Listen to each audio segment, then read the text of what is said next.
Unsay mga objectives ni katong FFS. Una, improve farmers' knowledge.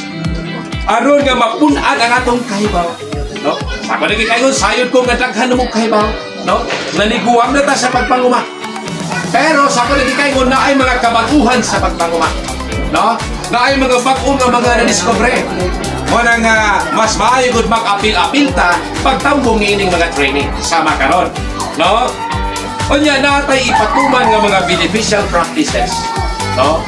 Mga maayo gyud nga mga pamaagi, mga makatabang nato sa atong pagpanguma, no? Di ba gyud ikalimot nga ang atong panginabuhi dinhi sa bukid panguma man gyud, no?